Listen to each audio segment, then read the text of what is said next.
この案件は今後、息子に任せるからお前はクビだ。もうお前は用済み。社長は俺に突然首を言い渡し、さも何でもないというように、顔色一つ変えることもない。クビだなんて、一体どういうことなんですか？大口契約が決まったばかりなんですよ。うちの会社には若手が必要なんだ。お前の居場所なんかもうないぞ。俺の息子が案件を引き継ぐことは以前から決まっていたことだ。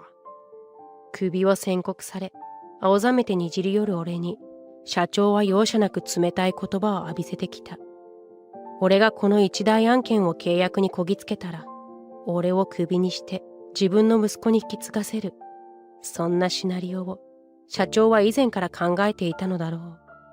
俺は長年、地道ながらもコツコツと努力を積み重ね、少なからず会社に貢献してきたというのに、社長のわがまま息子のために、ポイとゴミのように捨てられてしまうというのか。私は社長だ。私の言う通りにしていればいい。お前は一社員に過ぎないんだぞ。首を撤回させようと取りすがる俺を、社長は恐ろしく低い声で怒鳴りつけた。もう社長に何を言っても無駄なのだろうか。俺は愕然とし、長年勤めた会社を退職した。しかし、1ヶ月後、社長とその息子は慌てた様子で俺の前に現れた。頼む、会社に戻ってきてくれないか？なんとかしてくれ。そう言って床に額をすりつけ、土下座をする社長は、今さら自分の愚かさに気づいたのだろうか。私をクビにしたのはあなたでしょう。私はもう何もできません。俺はそう言って社長の申し出をきっぱりと断ると、にやりと笑いながら一人つぶやいた。今さらもう遅いですよ。社長親子が奈落の底に落ちる。そのカウントダウンはすでに始まっているのだ。俺の名前は藤山浩太。建築会社で営業一筋で働き、もう30年余りになる。おやじ、早く小遣いくれよ。だるいから俺はもう帰る。疲れた。静かにしなさい。小遣いなら後であげるから。なんで？後でじゃなくて今すぐくれよ。廊下からまるでだだっこのような若い男性と、それをたしなめる年配男性の会話が聞こえてきた。それは俺が営業先に出かけようと部屋のドアに手をかけた時のことだ。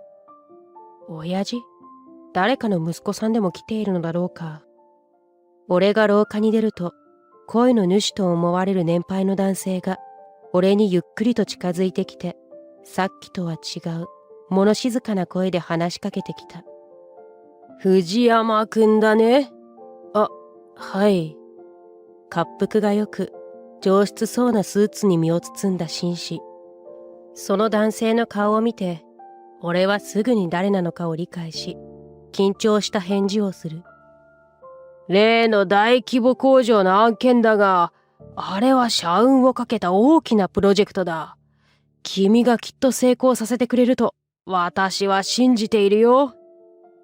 この男性は、俺が勤める会社の社長、木村健次郎さんである。ということは、廊下の向こうにいるのは、さっき甘えたように小遣いをせびっていた息子だろうか。きっと木村社長は、自分たちの会話を俺に聞かれていたとは、思ってもいないことだろう。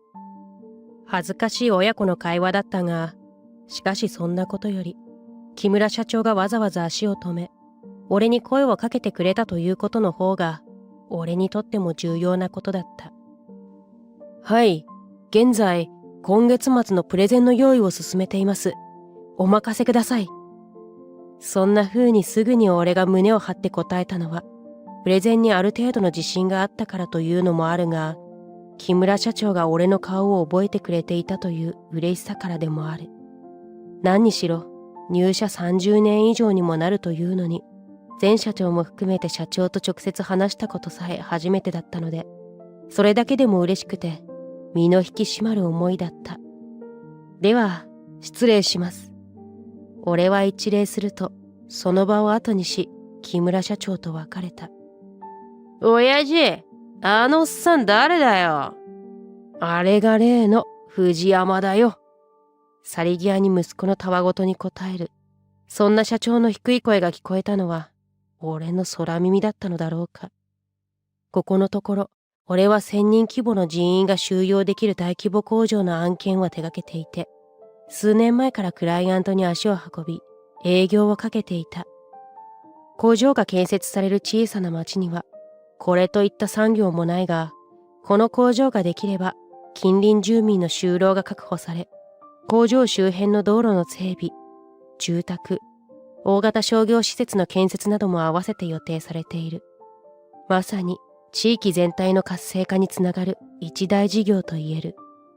そして社内でも大きな期待がかかる注目な案件で、契約金だけでも数十億になる。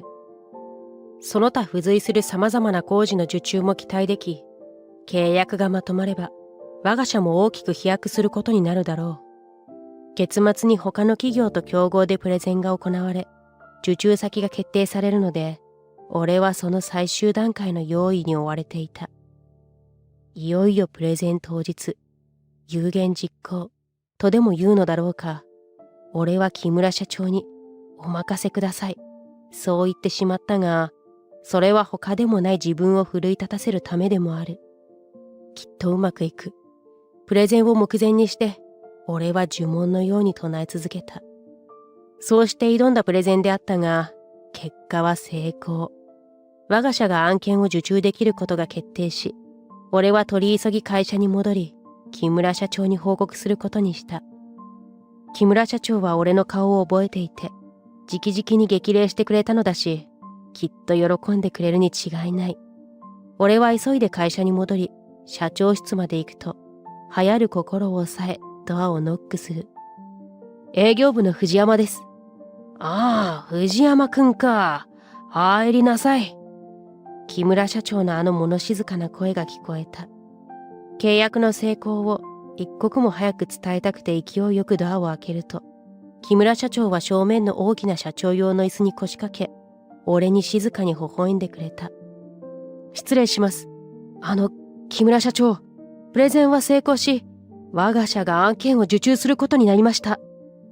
俺が行き先切って早口で契約の成功を報告すると、木村社長は大きな体を揺らしながら顔をほころばせ、手を叩いて喜んでくれる。おー、そうか。それはよかった。藤山くん、お手柄だった。私はこの日を待っていたんだよ。これでこそ頑張って契約を成功させた甲斐があるというもので、俺は何とも誇らしい気持ちになる。しかしそんな俺の喜びも、ほんの束の間のことだった。ありがとうございます。社長に喜んでいただけて。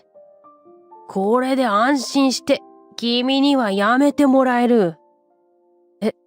それは、この案件は今後、うちの息子に任せるから。突然のことに俺は一瞬耳を疑い、言葉を詰まらせる。一方、木村社長はにこやかに立ち上がると、俺の元にまで近づいてきて、肩をポンポンと叩いた。いやー、本当によくやったよ。素晴らしい置き土産だ。息子も安心して働けることだろう。何をおっしゃっているのか。だから、首だよ、首。聞こえたか？君にはやめてもらう。木村社長は笑顔で、だけど凍てつくほど冷たい声で言うと、社長は椅子に戻り、どっしりと腰掛けた。君はもう60も目の前だろ？うちの会社には若手が必要なんだ。お前の居場所なんかもうないぞ。俺の息子が案件を引き継ぐことは以前から決まっていたことだ。でも、クビだなんて、それに息子さんが引き継ぐって。そうだ。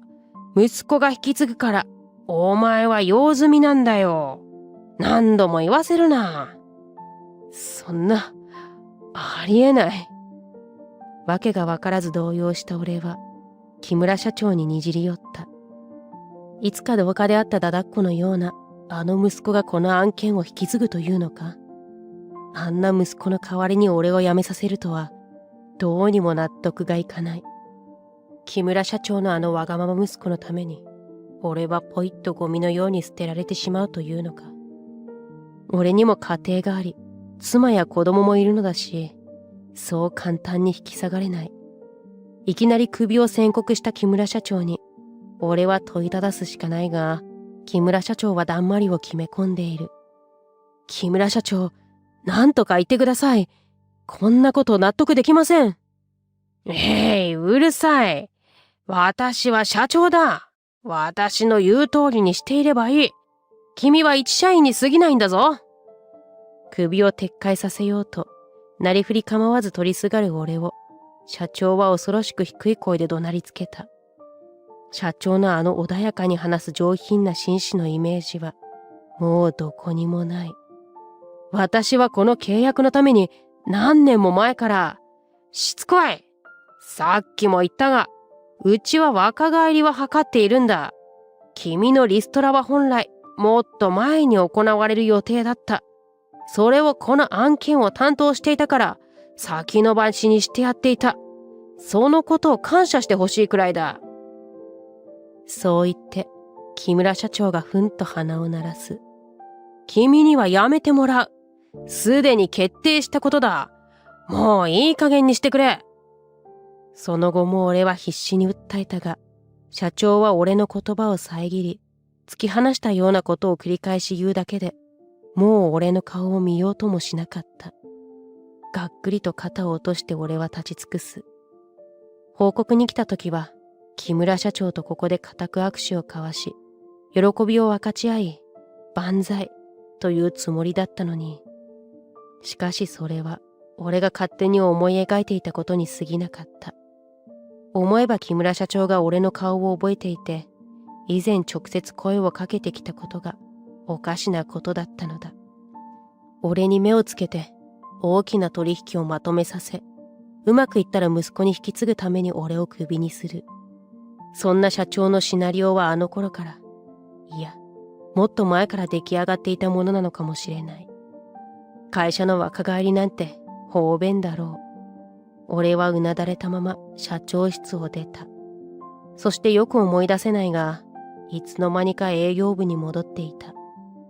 あ、藤山さん、契約はどうなりましたか？ああ、うまくいきましたよ。うちの会社が請け負うことになりました。そうですか。それはおめでとうございます。それはよかった。いや、これでうちの会社も安泰ですよ。藤山さんのおかげですね。工場の契約のことは営業部の社員たちも気にかけていたのだろう。部屋に入るなり、皆が俺の周りに集まってきた。ありがとうございます。皆さんのおかげです。皆が盛り上がり、お祝いの言葉をかけてくれる中、なんとか取り繕いながら、とりあえずデスクに戻るが、俺は皆と目を合わせることもできない。何しろ俺は、木村社長から首を宣告されているのだ。様子がおかしい俺を、皆が不思議そうな表情で見ていたが、これは今すぐここでみんなに話せるような簡単なことでもない。俺はこの会社で、特に問題を起こしたこともないが、かといって大きな営業成績もなく、この大規模工場の案件が、俺の営業人生最大の功績と言っても過言ではない。しかし俺は長年、地道ながらもコツコツと努力を積み重ね、今まで少なからず会社に貢献してきた自負はあるし、木村社長だってそれくらいは分かっているはずだ。だがあの冷酷に俺に首を宣言する言動から言って、木村社長の決定はきっと揺るぎないものなのだろう。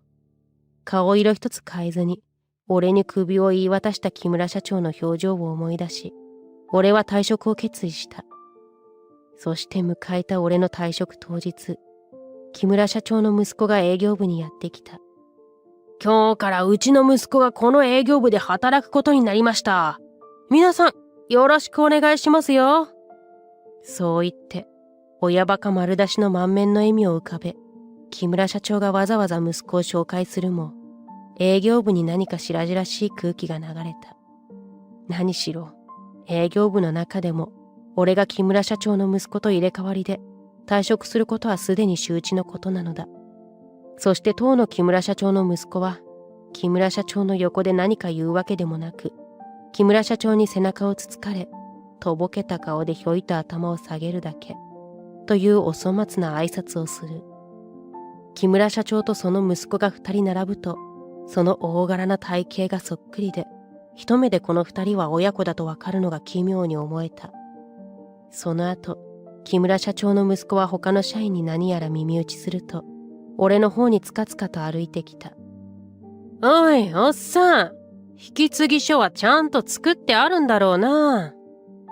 いきなりおっさん呼ばわりした上に、目の前に立ちはだかり、睨みつける木村社長の息子に、俺は開いた口が塞がらない。だが仕方なく引継書を引き出しから取り出した。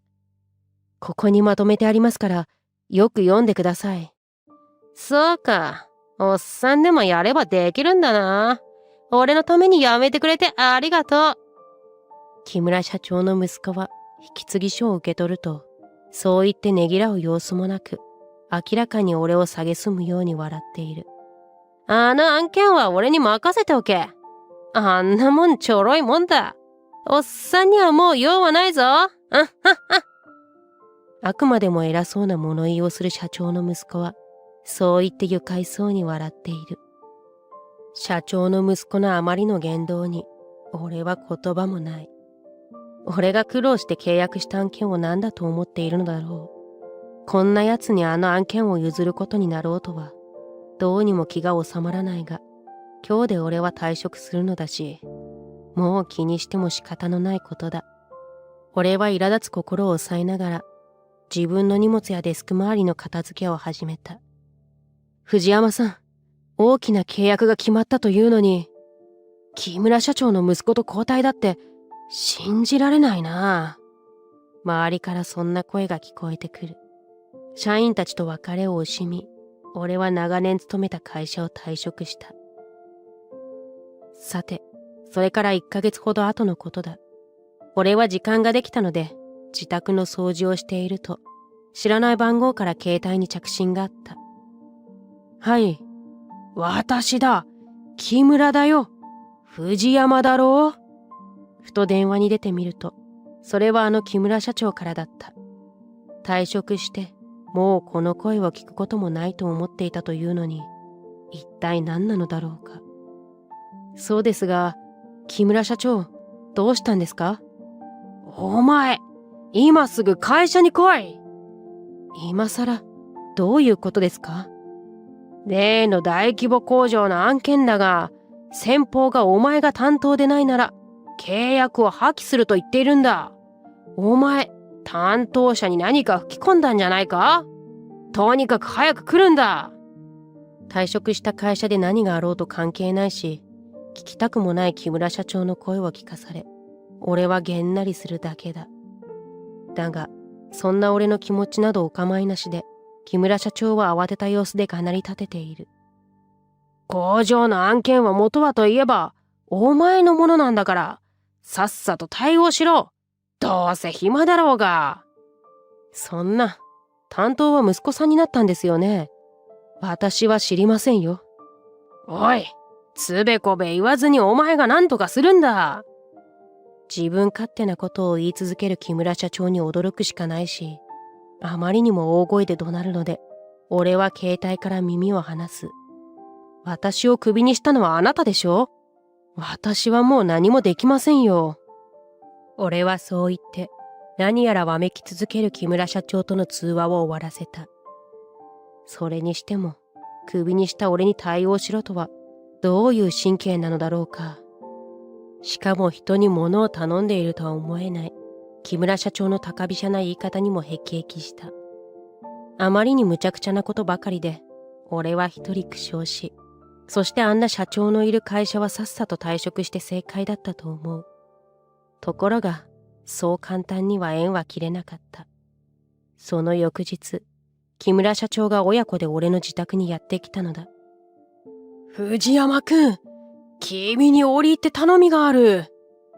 木村社長はそう言って、塩らしく俺に頭を下げるので、仕方なく家に入ってもらった。突然押しかけてすまなかったね。実は例の工場の案件だが、やはり先方がどうしても君に担当してほしいと言っているんだ。なんとか君の力を貸してはくれないだろうか。木村社長はこびるような笑顔を見せ、別人のような腰の低さで俺に懇願する。そんな、無理ですよ。昨日も電話でお断りしたはずです。まあ、そう言わずに、なんとか頼むよ。この通りだ。そんな、こんなことされても困りますよ。木村社長はいきなり、大きな体を縮めて膝をつき、額を床にすりつけ、土下座をしてきたが、そんな姿を見せられてもどうにも困惑するだけで、心が動くはずもない。それだけの裏切り行為をしたのだ。できればまた私の会社で働いてほしいんだ。さあ、お前も何とか言いなさい。ああ、お願いします。木村社長は息子の肩を叩くが、木村社長の息子はその隣で頭を下げるわけでもなく、自分には関係ないというような機械的な言葉を吐いた。それはとても人に頼み事をする態度ではない。実はこの息子について、俺の耳にも情報が入ってきていた。お前の代わりにやってきた木村社長の息子ときたら、絵に描いたようなバカ息子なんだ。俺が退職した後、同僚が連絡をくれたことがあった。俺の代わりに入社したものの、すぐに周りの社員たちの品縮を買うことになったのは、その尊大な言動のせいだったという。30にもなろうというのに、まともに働いたこともなかったようで、社会人としての常識もなく、遅刻や早退を繰り返す。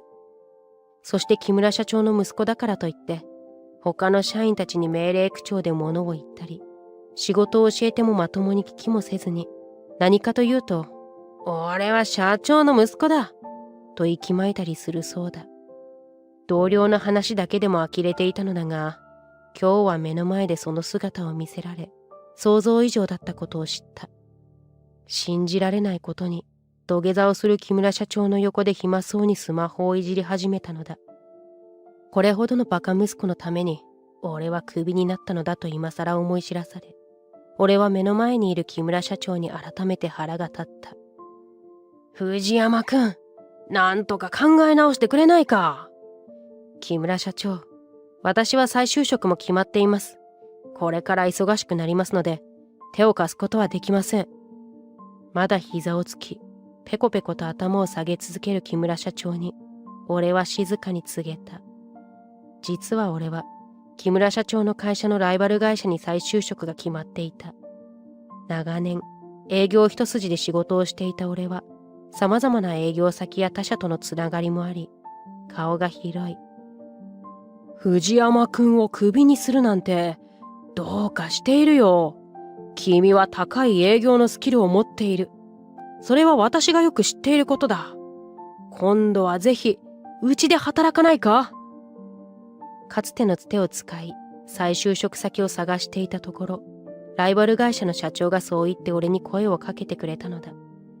そして以前の同僚から、大規模工場の案件が、俺が退職してから進展がない、と聞かされていたので、これは付け入る隙があるのでは、と考え、転職先で改めてこの案件に取り掛かっていた。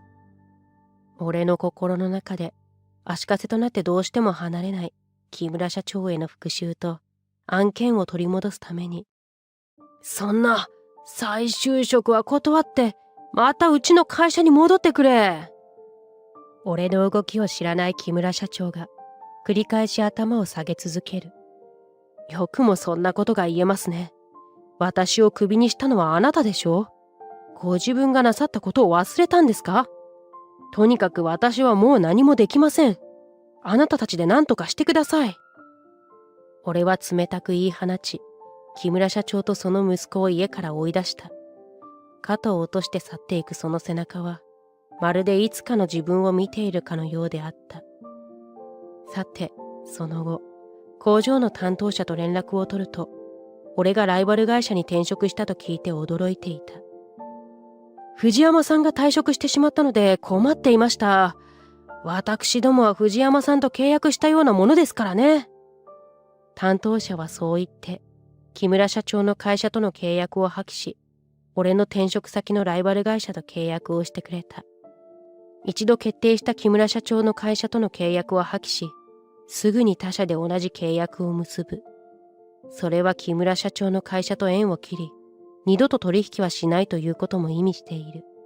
そこまでして、この案件の契約を決定してくれた担当者に、俺は感謝した。そして俺が工場の社長に会ったのは、正式な契約の書類にサインをもらった時だ。工場の社長とは以前にも会ったことはあるが、久しぶりの俺との再会をとても喜んでくれた。以前、木村社長から息子さんは新しい担当者だと紹介されました。あの時は本当にどうしていいのやら、途方に暮れましたよ。そう言って、苦笑しながら話し始めたのは工場の社長本人だ。